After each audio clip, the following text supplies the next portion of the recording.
Tafsir Al-Azhar Quran Surat An-Nisa ayat 171. A'udzu billahi minasyaitonir rajim. Ya ahlal kitab la taghlu fi dinikum wa la taqulu 'alallahi illal haqq. Innamal masihu Isa bin Maryam Rasulullahi wa kalimatuhu alqaha ila Maryama ruhu minhu fa aminu billahi wa rasulihi wa la taqulu salasatun antahu khairul lakum innamallahu ilahu wahidun subhanahu ayyakuna lahu waladun lahu ma fis samawati wa ma fil ardi wa kafa billahi wakila. Wahai ahlul kitab, janganlah kamu melebih-lebihkan pada agama kamu, dan janganlah kamu berkata atas nama Allah kecuali yang sebenarnya. Sesungguhnya Al-Masih Isa anak Maryam itu lain tidak hanyalah Rasulullah dan kalimatnya yang dia letakkan kepada Maryam dan ruh yang datang daripadanya. Maka berimanlah kamu kepada Allah dan Rasul-Nya, dan janganlah kamu katakan, "Tidak, berhentilah, itulah yang sebaik-baik bagi kamu." Karena sesungguhnya Allah itu tidak lain, melainkan Tuhan yang tunggal. Amat sucilah dia bahwa akan ada baginya anak. Kepunyaannya lah apa yang ada di semua langit dan apa yang di bumi, dan cukuplah dengan Allah menjadi pelindung. Beragama jangan melebih-lebihi. Wahai ahlul kitab, janganlah kamu berlebih-lebihan pada agama kamu, dan janganlah kamu berkata atas nama Allah kecuali yang sebenarnya. Di dalam ayat ini bertemu kata berlebih-lebihan sebagai teguran kepada ahlul kitab, sebab mereka telah berlebih-lebihan sehingga agama telah jauh terpesong dari garisnya yang asal karena penganutnya sudah berlebih-lebihan atau keterlaluan. Berlebih-lebihan adalah terjemahan kita atas lafal gulu. Ahlul kitab yang ditegur di sini ialah orang Nasrani yang sudah sangat berlebih-lebihan dalam memuliakan Nabi Isa sampai beliau dikatakan Tuhan, disebut Tuhan Yesus, padahal martabat Isa tidaklah sampai sedemikian. Beliau hanyalah seorang hamba Allah yang diberi tugas menjadi utusan Allah. Niscaya teguran Allah kepada ahlul kitab ini menjadi sindiran juga bagi kita umat Muhammad SAW, agar kita jangan sampai berlebih-lebihan pula di dalam meninggikan Nabi Muhammad SAW.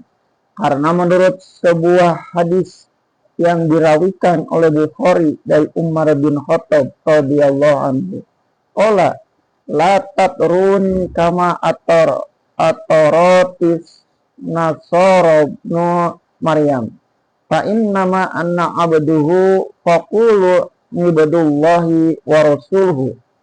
Berkata Rasulullah, "Janganlah kamu angkat aku sebagaimana orang Nasrani mengangkat anak Maryam. Aku ini lain tidak adalah hamba Allah. Sebab itu katakanlah hamba Allah dan utusannya."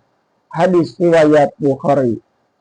Berkata Imam bin Hambal, "Aku terima hadis dari Hasan bin Musa. Dia menerima hadis itu Hamad bin Salamah dan Sabit al-Bunani dan Anas bin Malik, bahwa seorang berkata, 'Ya Muhammad, wahai Tuhan kami, anak Tuhan kami, orang baik kami, anak dari orang baik-baik kami.' Mendengar itu berkata Rasulullah SAW, 'Wahai manusia, Janganlah berkata begitu. Janganlah kamu sampai disesatkan oleh setan. Aku ini adalah Muhammad anak Abdullah, seorang hamba Allah dan Rasulnya.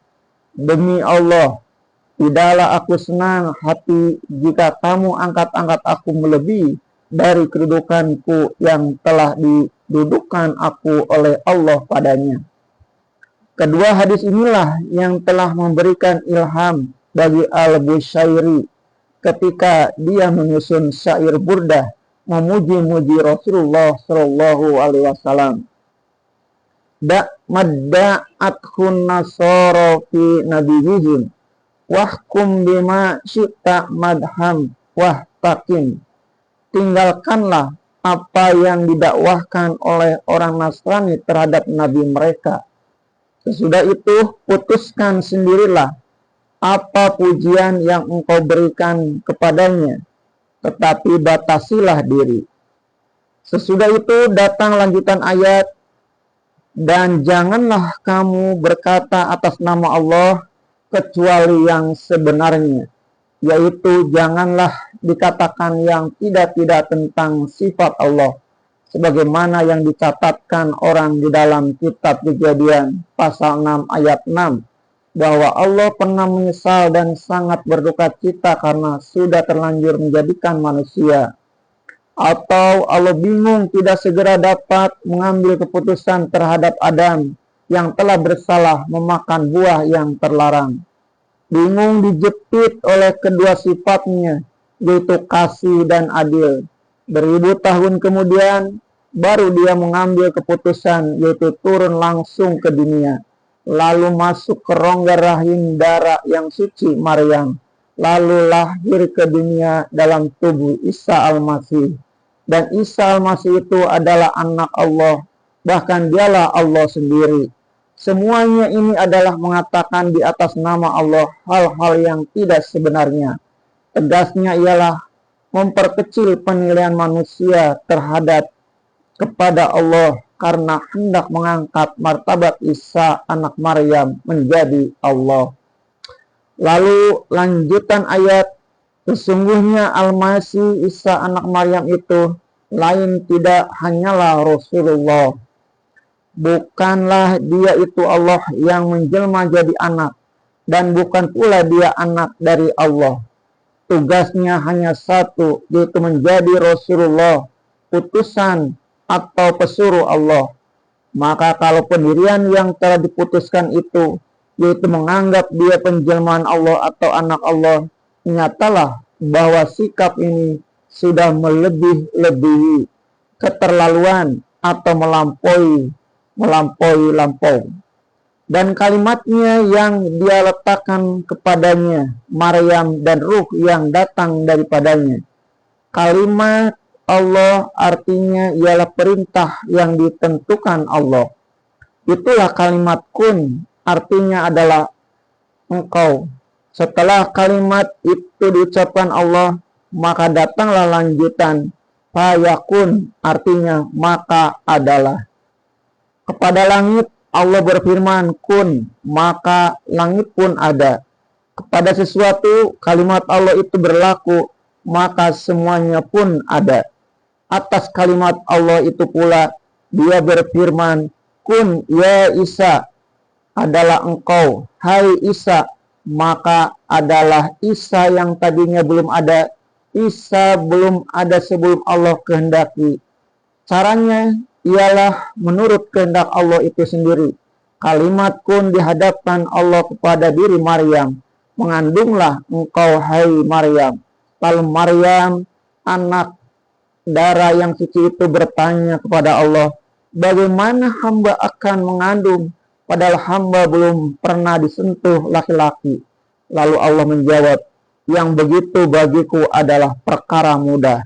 Surah Al-Maryam ayat 21. Apalah sukarnya bagi Allah yang dengan kalimat kun dapat menciptakan cakrawala, menciptakan matahari dan bulan dan bintang-bintang.